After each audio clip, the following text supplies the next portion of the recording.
E agora, com a palavra, Fernando Brito, editor do Tijolaço, que manja tudo sobre essa questão de combustíveis, de Petrobras, já falou com a gente aqui antes sobre esse tema. Fernando, tudo bom com você? Como você está? Tudo bem, esperando os efeitos colaterais dessa bomba da guerra, que é a bomba de gasolina, agora com valores super elevados, que vão, como aquelas malditas bombas de fragmentação, acertar tudo em volta. Não há possibilidade. E aí talvez resida o grande erro do governo brasileiro. Veja, nós estávamos, os noticiários têm destacado isso, há praticamente 2 meses sem nenhuma correção no preço dos combustíveis. A última correção, aliás, ela só fez retomar um pouquinho daquilo que havia sido reduzido no final de dezembro.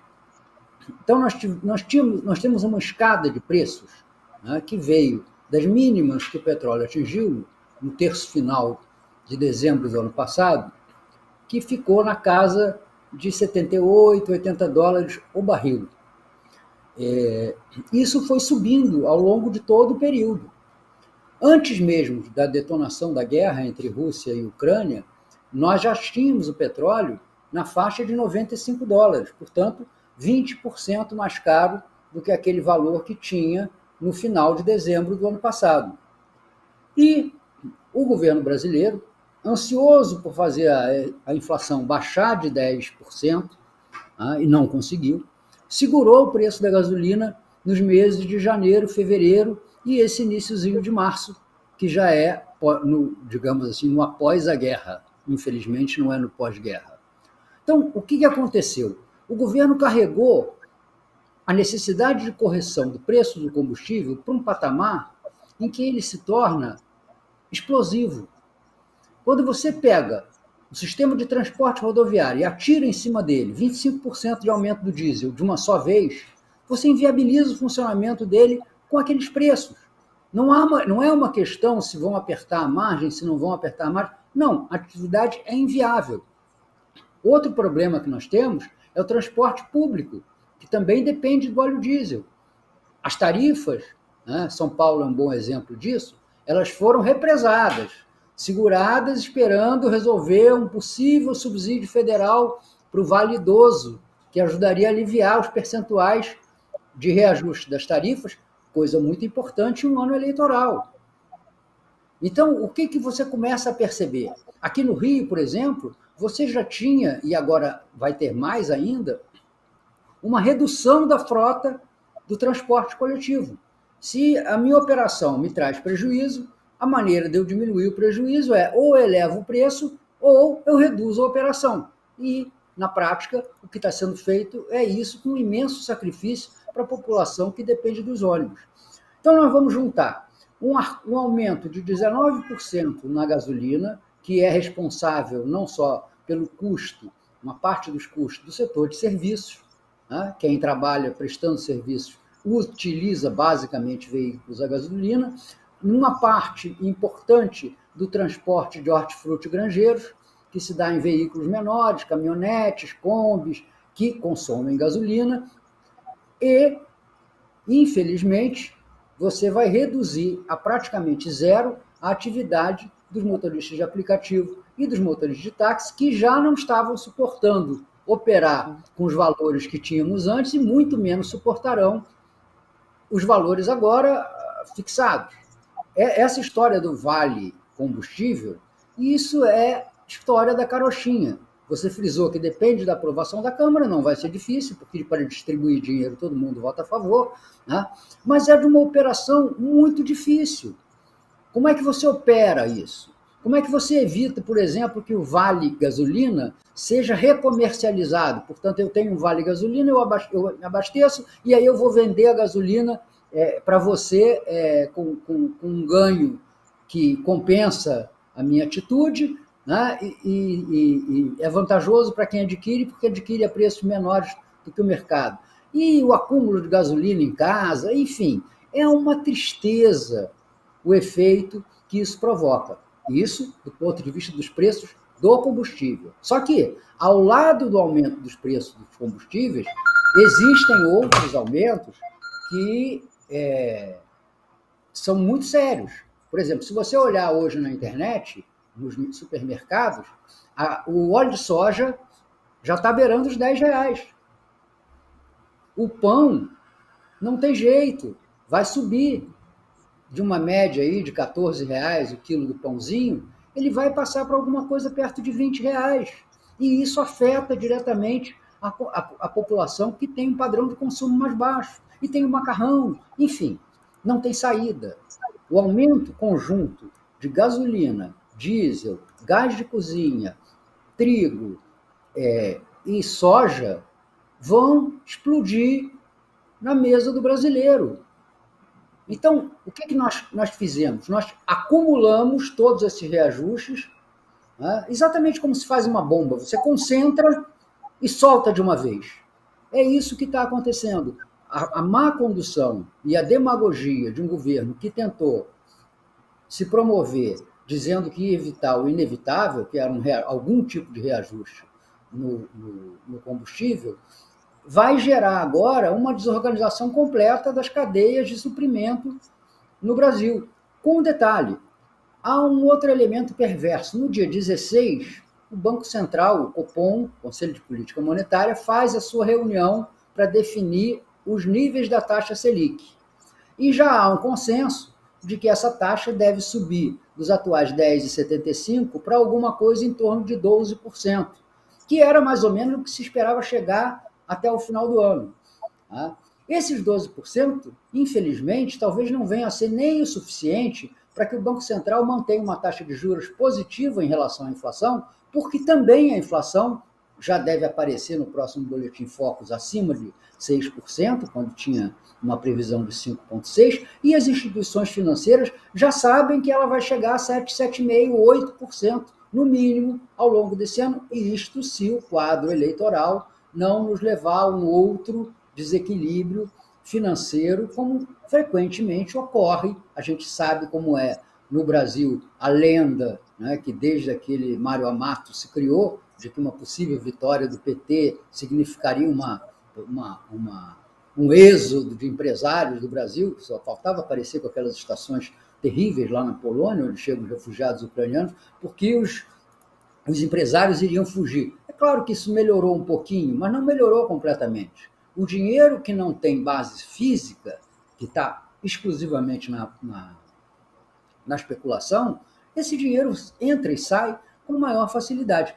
E isso é um pouco o que explica o fato do dólar estar mais ou menos comportado. Nós tivemos uma grande queda do dólar, na faixa de 12%, caindo de 5,60 para R$5, e agora, por mais que se force, ele não baixa dos R$5. A última hora que eu olhei aqui estava 5,5, e a tendência é que no médio prazo ele também suba, embora a inflação americana também nisso esteja ajudando a depreciar a moeda dos Estados Unidos e, em consequência, haver uma apreciação do real. Mas isso é insignificante perto do que o risco das aplicações financeiras mundiais provoca com as moedas, né? Tanto que o índice dólar, que é o que mede o valor do dólar em relação a uma cesta de moedas internacional, ele subiu muito, passou de 95 e alguma coisa para 99 e alguma coisa, agora deu uma refluída, está em 98 e pouco, mas ele indica que não há uma tendência mundial de desvalorização do dólar. É um fenômeno local provocado pelo grau de compensação que a taxa de juros que o Brasil paga dá ao capital estrangeiro para entrar e sair, mas é um capital sem solidez. Não é um capital de investimento, não é um capital que chega e produz fábricas, plantas de serviço, torres de energia. Não, ele é um capital que chega para ser aplicado basicamente em títulos públicos, em bolsa de valores, e ele flui para fora com a mesma facilidade com que ele entrou a partir de janeiro desse ano. Ô, Fernando, eu queria que você falasse um pouquinho sobre a questão da Petrobras, né? Ontem eu conversei aqui no programa com o David Bacelar, que é da Federação Única dos Petroleiros, e ele explica essa questão da política de paridade de preços, né? Como seria possível, inclusive Bolsonaro, enquanto presidente, influenciar nessa questão de alta de combustíveis. Junto a isso, tem uma fala recente de ontem mesmo do ex-presidente Lula, numa rádio ali de Belo Horizonte, falando sobre esse sucateamento da Petrobras, né? Como a própria Lava Jato foi responsável por essa situação em que a Petrobras se encontra hoje. A gente a gente tem autonomia para essa produção interna, para que os preços se mantenham baixos, porque tem essa questão também de dividir lucros com os acionistas, né? Então é muito dinheiro para acionistas e a população pagando por isso. Eu queria que você comentasse um pouquinho essa questão. Sim, isso poderia acontecer, mas não é essa basicamente a razão. A razão é que aquilo que nós buscamos durante décadas, desde a criação da Petrobras, que foi a nossa autossuficiência em petróleo, foi atingido com o pré-sal. Nós somos capazes de produzir em reais uma quantidade de petróleo suficiente para o nosso consumo. Portanto, por mais que esses preços acabem sendo influenciados pela valorização internacional, é claro que são preços que se comuniquem a uma commodity, mas eles são preços em reais. Muito bem. Ocorre que nós não temos capacidade de refinar esse petróleo. Na faixa de 70% a 80% do petróleo consumido no Brasil, da gasolina consumida no Brasil e do diesel consumido no Brasil, um pouco mais até o diesel, eles são importados prontos, refinados, basicamente dos Estados Unidos. Então, não tem maneira de nós, com a porção do petróleo que é produzida aqui no Brasil, sustentarmos todo o consumo, sobretudo quando a economia começa a entrar, né, se não numa expansão, pelo menos em algum grau de recuperação em relação ao que tinha. Né? Só que esse problema foi deixado para lá. Esse petróleo que agora está custando 115, 114, 120 dólares por barril, ele nos meses iniciais da pandemia, ele custou 20%, perdão, 20 dólares ou 25 dólares o barril.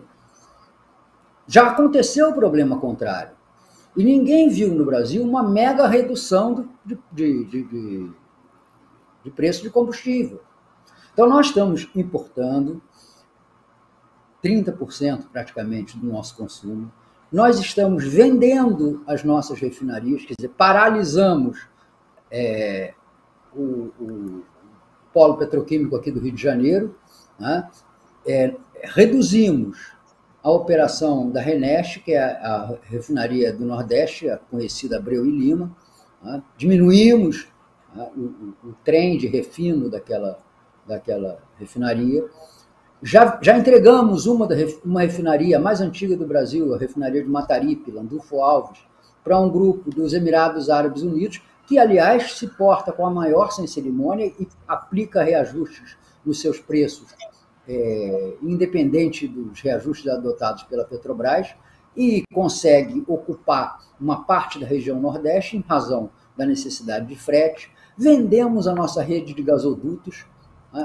E vendemos a nossa rede de distribuição. Então, nós estamos completamente entregues ao que o setor privado quer, embora ele seja fortemente minoritário na área de petróleo, na área de combustíveis. Nós estamos funcionando com essa chantagem. Então, por exemplo, os importadores de gasolina, desde janeiro, não estão importando. O que aconteceu por causa disso? Os estoques brasileiros, tanto de diesel quanto de gasolina, ficaram lá embaixo. É por isso que o Bolsonaro está falando em desabastecimento. Não haveria razão para desabastecimento se essas importações tivessem acontecido normalmente durante esses 2 meses. Agora, você avalia o que são 2 meses de só sair combustível, não entrar, para os tanques de depósitos onde a gente acumula energia. Então, o que está faltando na área de petróleo é gestão. Nós não temos uma gestão centralizada desse recurso. O presidente, que diz que não vai entrar lá e dar murro na mesa, etc., tal, ele é contraditório porque ele já fez isso. O presidente da Petrobras chamava-se Roberto Castelo Branco. Num dos reajustes dos combustíveis, preocupadíssimo com a sua popularidade, o Bolsonaro entrou na Petrobras e deu um murro na mesa, colocando lá o general Silvio Luna. O problema é que não adianta, porque o general, com toda a sua galhardia, medalhas, capes e alamares, teve que se curvar às regras que a Petrobras adotou como sagradas para o seu funcionamento. E foi repassando preço, sem nenhum critério de administração de longo prazo. Se o querido telespectador tiver a oportunidade, abra na internet um gráfico, procura lá, gráfico preço do petróleo. Você vai ver que esse crescimento é contínuo desde o início do ano passado. E o Brasil assistiu isso acontecer, sabendo, o mercado inteiro sabendo que o preço do petróleo ia superar os $100, e superou até muito mais do que isso com a guerra, e não tomamos nenhuma providência. Agora, não tem jeito, a porta está arrombada. Não adianta ficarmos discutindo, não devia ter a reajuste da gasolina, não devia ter esse impacto nos preços, porque já tem. Esse é o fato. Então, nós temos que procurar mitigar isso aí. Como é que nós mitigamos? Essa ideia do reajuste, ela tinha que ser adotada. Não é me perdoa a expressão, não é uma sacanagem do Bolsonaro com os brasileiros. Ela era impositiva. Não precisava ter sido nesse nível, mas ela era impositiva. Né? E eu tenho costumado dizer, isso aí é metade da solução. A outra metade, não tem a menor dúvida, virá através de subsídio, localizado, segmentado, por empresas de transporte, por motoristas de aplicativos, motoristas de táxi, frotas de transporte, e vai ser segmentado, né? Até para ganhar algum tipo de legitimidade social, mas ele vai ser aplicado, porque a economia brasileira não tem condições de aguentar o que deveria ter sido um reajuste de 40% e não de 20% nos combustíveis.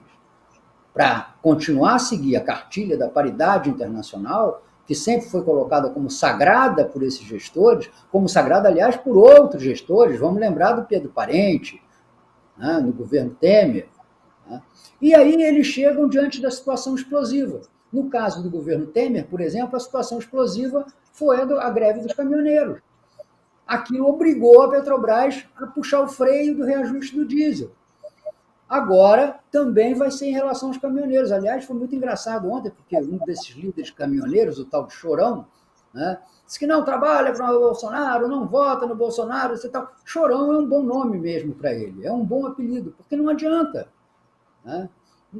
Você colocar alguém que quer tocar a política de preço de um setor importante como o dos hidrocarbonetos, na base do não quero, eu quero, vou segurar, vou fazer, vou acontecer, isso não se gerencia com um valente de porta de botequim. O projeto do senador Jean Paul Prates, ele tem muitas deficiências, né? Mas ele talvez seja possível, nesse momento, fornecendo esse subsídio aí para os setores que são mais carentes, que têm menor poder de barganha na luta econômica. Mas funcionar não vai. Não vai. Pode amenizar, pode ser uma aspirina para a nossa febre, mas não vai curar a doença. A doença é o Brasil não ter uma política de autossuficiência em petróleo. E quando eu falo autossuficiência em petróleo, não é só na extração do petróleo bruto que nós estamos mandando para fora. Né? E que é muito interessante para a Petrobras mandar, inclusive a esse preço mais alto, porque é um lucro que sai de uma exploração de um petróleo que custa $8, $10 por barril para ser extraído do pré-sal e é vendido quase que na boca do poço a 110. Então, né, nem água no Saara consegue essa variação de preço. É um bom negócio para a Petrobras. Pode até eventualmente ser praticado com excedentes que não sejam necessários para o consumo brasileiro. Mas quando nós temos o consumo brasileiro incapaz de ser atendido pelos nossos meios, e aí nós temos que importar esta gasolina a 150 170, 180, 190, 200 dólares o barril, né? Porque é isso que ela custa depois de refinada lá fora. Nós não podemos nos dar o luxo de ser um país exportador de petróleo. Essa gente falava muito naquela história da doença holandesa. Vocês se recordam disso? Quando nós descobrimos o pré-sal, eles começaram a dizer, não, porque não podemos cair na doença holandesa, que foi quando a Holanda descobriu o petróleo lá no Mar do Norte, e a Noruega também, e eles começaram a exportar petróleo bruto, e depois a sua atividade econômica se esvaziou, porque eles não criaram a partir disso, né, ferramentas, instrumentos, plantas, um sistema industrial que fosse capaz de aproveitar localmente e dar valor agregado àquela produção de petróleo. Então foi essa a política que a Petrobras seguiu. Tá? O tal do focar na exploração, que foi o slogan adotado por essa gestão da Petrobras, diz, faz de tudo. Vende os postos, vende os gasodutos, vende as refinarias e vamos focar na exploração do petróleo. Ok, você foca na exploração do petróleo, você sabe que o petróleo está lá no pré-sal, você tira o petróleo, faz o quê com o petróleo? Vende o petróleo sem agregar nenhum valor a ele e, sobretudo, deixa com que ele não seja possível de ser aproveitado internamente nesses momentos em que o mundo entra em crise e que bastaria aumentar a capacidade produtiva, diminuir a capacidade ociosa das refinarias, se elas dessem conta do nosso consumo, e o Brasil, temporariamente, reduzir suas exportações de petróleo, eliminar ou reduzir ao mínimo possível a importação de derivados e atravessar essa crise. Né? Como uma pessoa que tem uma caixa d'água extra em casa. Olha, cortou a água do prédio. Não, tudo bem, eu tenho a minha caixa d'água aqui. Enquanto está esse período de obra no prédio, trocando lá a coluna, o barrilete, não sei o quê, eu vou trabalhar com a minha caixinha de reserva aqui e fazer a minha casa funcionar. É isso que está acontecendo. E eu insisto, o grande erro deste reajuste foi ter sido acumulado, até uma hora em que ele, sozinho, de per si, como dizem os intelectuais, de per si, ele provoca um impacto generalizado na economia brasileira. E aí nós passamos para aquela lógica do por que aumentou? Aumentou porque tudo está aumentando. A inflação, em muitos casos, ela é psicológica. Você imagina o cidadão que pega o seu carrinho para ali prestar serviço de manutenção de ar-condicionado. Então ele sai lá da periferia, roda 40, 50 quilômetros, vai no centro da cidade, compra os equipamentos lá e depois vai na casa do cliente. A gasolina é um componente do preço dele. Ela não é um luxo, ela não é um insumo de lazer. Ele não pode abrir mão daquilo sem abrir mão do próprio trabalho. Então, ele está premido a reajustar preço. Como está premido a reajustar preço, todo aquele que trabalha com transporte, seja o transporte de passageiros, o individual, o Uber, o táxi por aplicativo, o táxi comum, né? A empresa de ônibus, todos eles estão premidos por um custo real. Isso não é uma brincadeirinha. Não dá para espremer na margem. O que é espremer na margem? Olha, eu trabalho com um carrinho ali, levo coisa e tal, então eu gasto R$300 de combustível por semana para trabalhar, 300, 350, etc. Tudo bem. Esse reajuste vem vindo escalonado, eu absorvo no meu custo, até um certo ponto. Mas de um dia para o outro, os 300 que eu gastava passarem a 350, 360, isso é um impacto que não é desconhecido, não pode ser desconhecido, ignorado na composição do preço daquele serviço. Sim. Uma aula aqui sobre essa questão da alta dos combustíveis que foi anunciada ontem, então, pela Petrobras. Brito, agradeço. Acabou nosso tempo, mas assim, muito obrigada pela aula que você deu aqui para a gente possa entender de fato do que se trata esse aumento e os impactos reais na vida de todos nós, né? Então, muito obrigada. Um bom final de semana para você, viu? Diga. Obrigado, Thalita. Desculpe o meu exagero. Eu sou de uma época que a gente diz assim, não pode deixar comida no prato. Eu também não posso deixar tempo no relógio. Eu vou até o finzinho. Se bobear, ainda belisco de um pouquinho do outro. Tchau. Obrigado a todos. Um beijo, Fernando Brito, editor do Tijolaço.